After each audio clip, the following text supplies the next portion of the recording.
Hello, and now for the Greek of this passage, verses 17 through 21 of chapter 22. So Paul is finishing up. Maybe he doesn't know he's finishing up, but when we get to the end of the verses today, the mob will say, okay, we've had enough of this sermon. That's unfortunate. Sometimes there have been chapels where the speaker didn't intend to be done, but the audience indicates that the speaker's done. That's always kind of sad. Well, the crowd is going to tell Paul, okay, you're done talking when we get to verse 21. And so Paul is telling about how Jesus appeared to him on the road to Damascus, and then Ananias healed him. And now in verse 17, he returns to Jerusalem. And as I said in the podcast version, this is after 3 years, we find out from the book of Galatians. And what is this word? It came to pass. This is the aorist of ginomai. Aorist, middle deponent, because it's ginomai. Aorist, middle deponent, indicative, because the connecting vowel is short. That's what tells me it's indicative. Third person singular from ginomai. And it came to pass for me. This is the dative of the pronoun me. For me. It came to pass to me, having returned into Jerusalem. So what is this thing here? My aunt is an active participle. Okay, you're right. It is an active participle. And in fact, it matches moi because this is dative masculine singular. Arkon antas anti, dative singular. So what tense is it? Well, a psi is the key to a hidden sigma. Hidden sigma alpha, it's aorist. So we have an aorist active participle, dative masculine singular, from hupostrepho, to return. And it came about to me, having returned, because it's aorist, returned, into Jerusalem, and me praying. So this is what construction? A genitive absolute. We have a noun or pronoun in the genitive pronoun, and a participle in the genitive. Men are passive or middle participles. But this word is proseukomai. Oh my, it's deponent. So it's present, all the letters of the present stem are there. Present, middle or passive deponent, participle, genitive masculine singular. And me praying, so it came to pass to me, having returned to Jerusalem, and me praying in the temple. Paul's praying in the temple. That's pretty noticeable. What happened? Me to become in ecstasy. This is just an accusative, quote unquote, subject. An infinitive. What is this? Gen. Wait a minute. This is ginomai again. It is aorist because it's gen. It's passive in form or middle in form because in the aorist we do theta etas in the passive for aorist. So this is aorist middle, but it's deponent, right? Aorist middle deponent, and 6 out of the 7 infinitive forms end in I. So it's an aorist middle deponent infinitive from ginomai. Me to become in ecstasy. By the way, there's no timing to the aorist outside the indicative mood.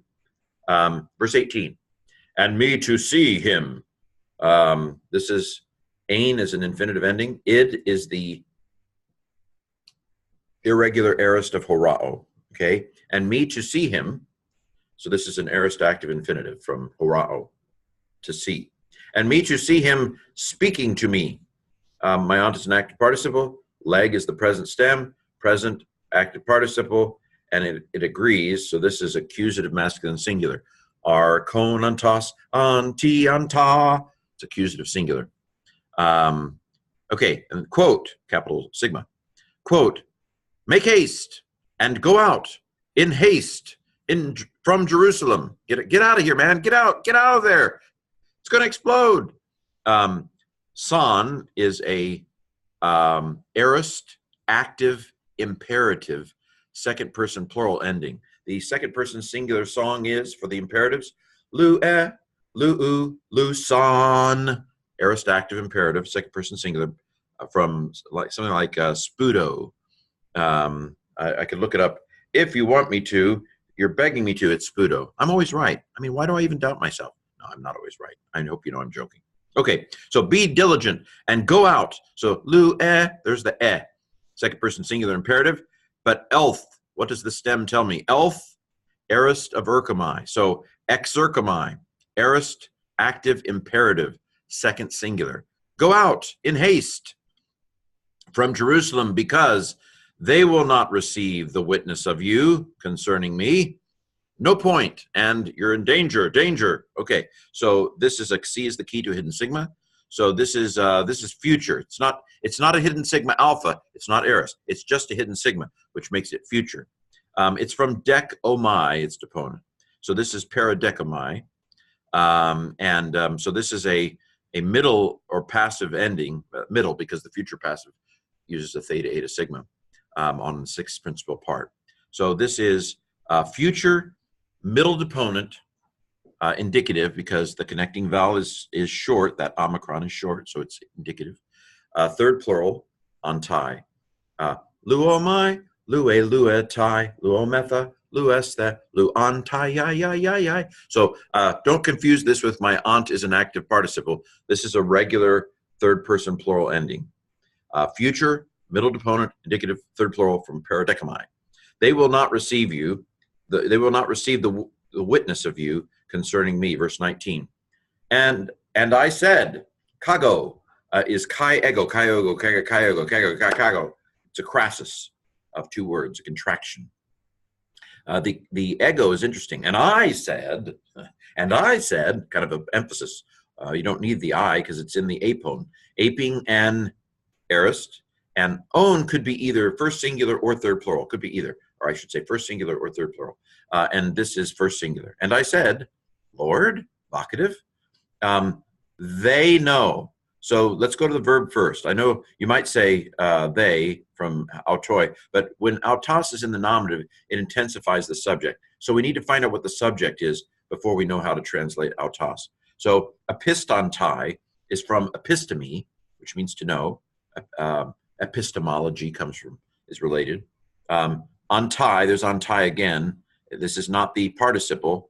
This is the third person plural ending, they. So the subject's they, so I can go ahead and translate this as intensifying it. They themselves, intensive pronoun. They themselves know, present tense, present active indicative, not present active indicative, present middle indicative. They themselves know that I, me, emphasis, was, imperfect of me, I was imprisoning. This is a periphrastic form of the verb to be and a participle. I was imprisoning and beating. According to the synagogues, I was going around to the synagogues. I was imprisoning and beating the ones who believe upon you. Ant is an active participle. All the letters of the present stem, present active participle. Accusative masculine plural. The article never lies. Accusative masculine plural. The whole song goes like this.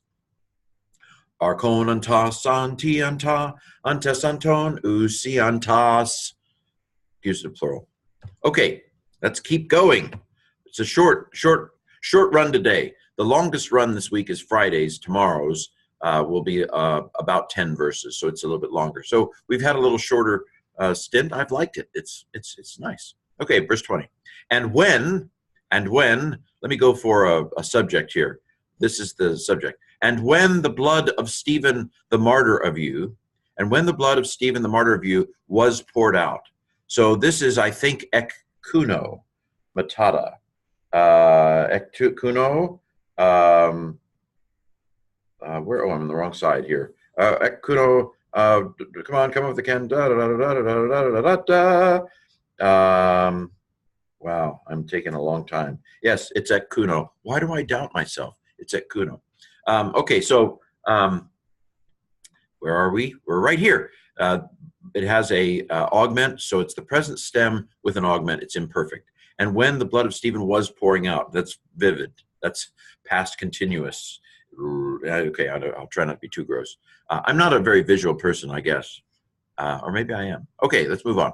When the blood of Stephen, your martyr, was poured out, and he himself was, and I myself. So this is, again, amen, the imperfect of ami. The autos, when autos is in the nominative case, it intensifies the subject. So we have to go find out what the subject was. Amen means I was. So the subject is I. And so if autos intensifies the subject, then it's I myself was. I myself was standing there. I think this is ephistemi. And so, I'm sorry, I was wrong. Oh, I'm finally wrong. It's epistemi. No, I was wrong about being wrong. I was right. Ephistemi. It is ephistemi. I was standing by. Why do I doubt myself? I'd have gone a lot farther in life if I believed in myself. No, that's not true. I need to believe in Christ, right? I had stood by. When you have a past tense, this is a periphrastic, and this amen goes with three. It's like a rock skipping across the participles. Boom, boom, boom. So it's kind of a three periphrastics for the price of one, all linked to this one to be verb. So I was. Now when you have a kind of a past tense, I mean the perfect tense isn't really a past tense, but it kind of functions that way in this kind of a setting. And so you're going to go with had. I had stood by. This is ephistemi. It is a participle. It is a perfect participle, perfect active participle, nominative masculine singular from ephistemi. I don't want to sing the song. Do you want me to sing the song that tells you all the nominatives? I'm going to sing the song. All the nominatives of participles going across the nominatives. So it starts off with a three present active, masculine, feminine, neuter. Lu, on, u, sa, on. So those are the present actives. Now present middle, masculine, feminine, neuter. Amen, as, amen, a, amen, on.